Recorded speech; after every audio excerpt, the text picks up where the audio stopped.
It's just before dawn in the ancient city of Ctesiphon, the kind of morning where the air tastes like cool clay and distant fig trees, and the only thing moving is a lazy cat pretending to patrol the rooftops.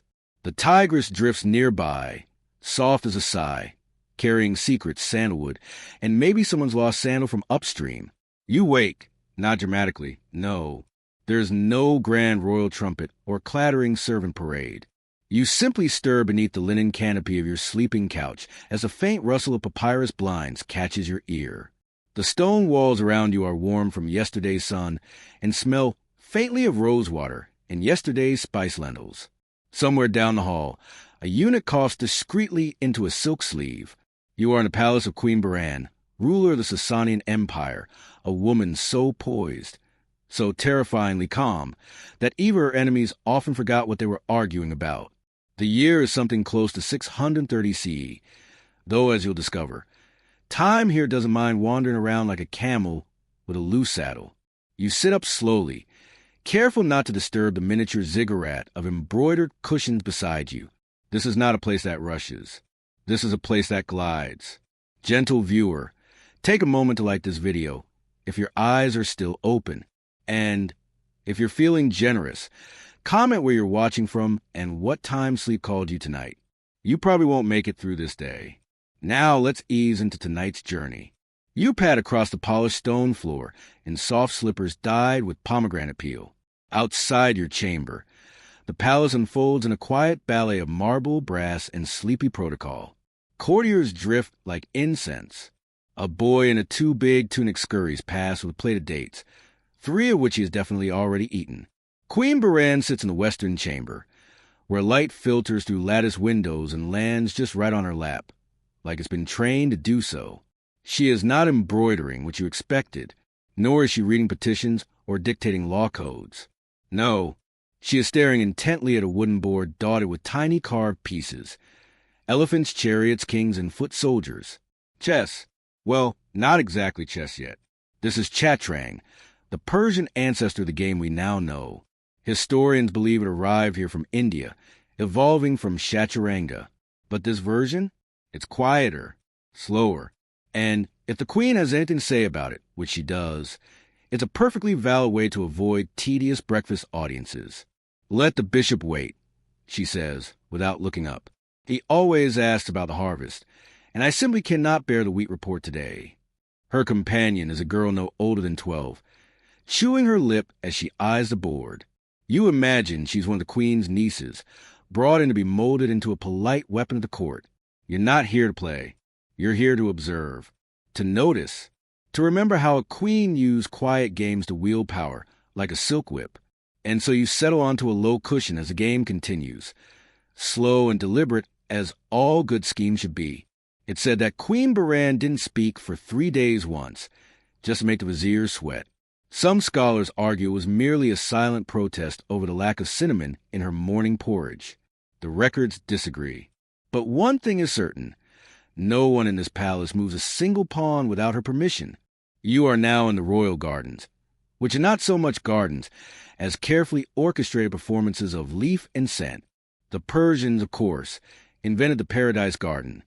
The original Persian garden layout of quadrants, symbolizing 4 elements or the 4 rivers of Eden, depending on how poetic your gardener feels. You walk slowly under almond trees in bloom, their petals falling like the polite version of snow. Nearby, a pool reflects a cloudy sky, disturbed only by the occasional cart making a lazy loop for no particular reason. Somewhere, someone is crushing cardamom. You can smell it. This is where Queen Boran strolls when her mind needs air, though no one is entirely sure what that means. Today, she is not alone. Beside her walks a man in robes slightly too clean for honesty. His hands twitch. His hair is combed in a way that suggests ambition and not enough mirrors. He's one of the new scholars from the Shaper, the kind who brings books with titles like The 7 Correct Ways to Say Something Boring in 5 languages. He begins a long explanation of the mechanics behind the Zoroastrian fire temple maintenance. Boran blinks once, turns to you, and mutters just loud enough, "This is why I invented chess." You smile, or you would if you weren't half asleep already. As the scholar drones on, your gaze drifts to a small gathering by the pomegranate grove. There, 3 servants are painting tiles. Yes, painting them by hand, one stroke at a time. These tiles will line a future fountain or maybe a royal footbath. No one is entirely certain. Art here is an act of eternity. If it takes 6 months to paint one blue tulip, so be it. That's half the point. A peacock cries somewhere in the distance. Dramatic, unnecessary, beautiful. Queen Boran excuses herself with a phrase she's perfected over years. Do let me know when you reach your conclusion. She departs toward the southern walkway, where the chessboard mosaics glint faintly in the filtered light. You follow, not because you're invited, but because you're curious. And besides, she doesn't really stop you. As you walk, she talks, not formally, but like a woman who has spent her life speaking only when it counted. We play to think, she says, not to win, though naturally I do win. Historians still debate whether Boran ever truly ruled with full control, or she was a ceremonial patch to an unraveling empire. The truth, as usual, sits somewhere between fact and embroidery. She stops beside a marble bench where a small lacquer box waits. Inside, a fresh set of chatrang pieces gleams like the inside of a date. She gestures. Shall we? You sit. She opens the box. The game begins. And so does the next chapter of your sleepy little stroll through forgotten power, silk-wrapped strategy, and one queen's perfectly elegant refusal to attend boring meetings. Your knight moves forward. She smirks. Welcome to the game. Your piece lingers mid-board, as if uncertain whether it's brave or just confused. Queen Boran taps a finger against her cheek, studying the board the way one might study be deciding between 2 blossoms. Her eyes are calm, but there's a distinct sparkle that says, I know 12 ways to trap you, and I'm deciding which one is prettiest. The courtyard breeze lifts her veil just slightly, enough to reveal the faintest smile, the kind you wear when someone underestimates you for the 100th time before lunch. I find silence is the most useful opening move, she says, nudging a rook. You reply with a shrug and a soft thud of your pawn. The game resumes, measured and meditative. Somewhere in the palace, a distant bell signals the start of the accountant's morning briefing. You feel sorry for them. You see, Boran doesn't just play chess for fun, or even to avoid conversational small talk about grain prices or cousin disputes. She plays because every move on this board is safer than the throne she sits on. The Sasanian Empire, by now, is fraying at the edges like an overwashed tunic. Plagues have come and gone. Armies are more loyal to their beards and their generals. And taxes are, well, let's say flexible. But in this moment, beneath the filtered sunlight and the distant scent of jasmine, the queen has order. 16 pieces each. Rules that obey her. Squares that do not surprise. You notice a bird alight on the trellis behind her. A starling, maybe. It chirps once, like it's offering commentary. She ignores it. A queen can afford to let birds have opinions. Then she tells you something strange. My sister, she says, believes I should reintroduce royal poetry competitions. I told her I'm still recovering from the last time someone rhymed law code with goat load. It's hard to tell if she's joking. That's part of her charm. You shift in your seat and glance around the courtyard. The servants here move differently, graceful, almost slow motion. One young girl sweeps up fallen petals with a fan, not a broom. Efficiency is not the point. Elegance is. It's said that Queen Boran preferred lavender-scented ink and wrote personal letters on rose pulp paper. One such letter, they say, dissolved during a rainstorm while being delivered. Whether that's true or not, it's certainly beautiful. The game continues. You lose a bishop, gain a pawn, and sip the honey date water someone brought you while you weren't paying attention. A small victory. Just then, a eunuch approaches with what can only be described as a scroll emergency. The queen listens politely, nods once, and waves him away like a dream she's already forgotten. Apparently, she tells you, someone's uncle declared himself king of a small hill near Hamadan. His royal court consists of 3 goats and a flute player. You consider asking a follow-up question, but you don't, because, well, you understand the wisdom in letting some tales remain fuzzy around the edges. The game pauses. You breathe. She smiles. Even queens need a midday sigh. Now you're in the royal library, where time dozes in corners and even dust motes seem to move thoughtfully. The room smells like myrrh, dry parchment, and a little bit of smugness. The ceilings are high, the windows arched, and the entire structure gives a vague impression that someone once described a Roman basilica after drinking too much rose sherbet. You trail behind Boran, who walks like she's floating through memory. The scrolls are kept in niches, organized in ways that only 5 people in the Empire understand. And 3 of them are definitely not here right now. Titles drift past your eyes. Treatise on elephant etiquette, a partial list of useful winds, the laws of smiling in court. Somewhere behind a lattice partition, 2 scribes argue quietly over whether blue ink makes laws more trustworthy. You suspect neither of them has ever passed a law, but they both have very passionate eyebrows. Queen Boran stops in front of a low shelf. She pulls out a scroll wrapped in blue silk and says, "This one's my favorite. It's about dreams." You lean in. The script is delicate, almost whispered. It lists the meanings of various symbols seen in dreams: ladders, lions, lost sandals. Apparently, dreaming of oranges means someone will arrive bearing questionable advice. "I dream often," she confesses. "Last week I dreamt of a golden goat playing a drum. The next morning, my cousin arrived with military recommendations. Naturally, I ignored them. Again, hard to tell if she's joking. Again, doesn't matter. She hands you a different scroll, instruction manual for the proper folding of regal laundry. You pretend to study it seriously. Somewhere, a pigeon flutters against the window pane. Queen Boran walks over to a table where ink pots sit like sleeping cats. She picks one up, dips a reed stylus, and begins writing something. Slowly. "What are you writing?" you ask. "A letter to the general near Ray," she says. "He asked if we should attack now or wait for a sign.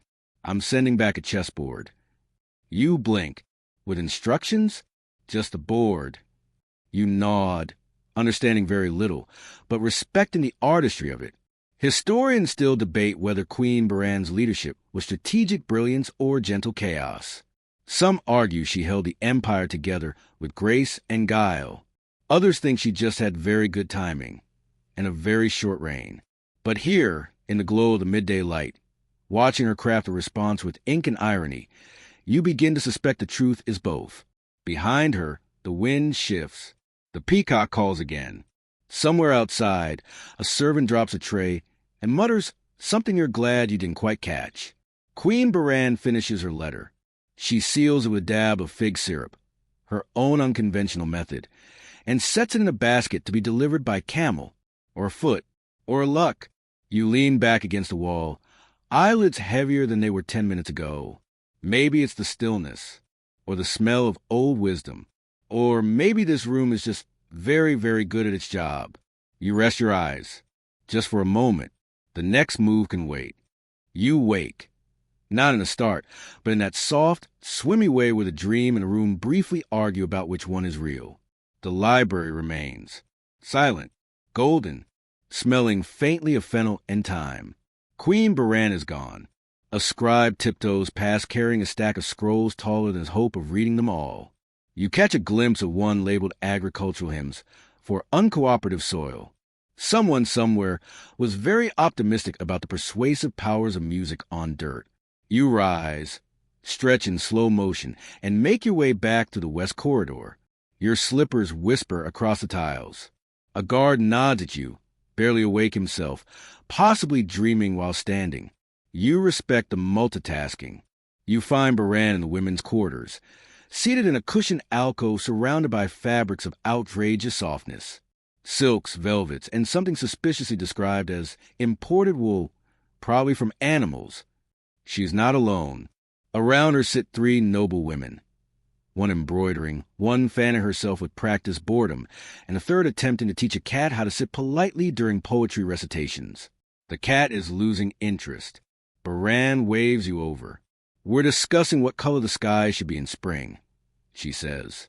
Apparently, blue is too predictable. The embroidery, you note, is of a tree with silver pomegranates, or possibly clouds with legs. It's hard to say. Someone offers you a cup of barley milk with honey. You accept because it's warm and vaguely comforting, like being told a story by someone who once met a scholar and didn't like it. The women talk of minor things, fragrant oils, moon calendars, a courier who accidentally delivered a letter meant for the queen to the palace cat. The cat still hasn't responded. And through it all, Boran listens. Not like a ruler planning laws, like a person gathering texture, like a weaver eyeing threads. She mentioned she once disguised herself to walk through the bazaar undisturbed, bought an onion, didn't need it, just wanted the thrill of casual root vegetables. You smile. Historians still debate whether Boran's brief reign, less than 2 years, meant anything, whether her policies changed anything, whether a woman, ruling alone, really mattered in a crumbling empire. But here, in this quiet afternoon, in this room of idle wisdom and gentle jokes, you begin to think, maybe ruling isn't always about power. Maybe it's about presence. You sip your barley milk. The cat sneezes. The noble woman apologizes. The queen chuckles. Some days, that's enough.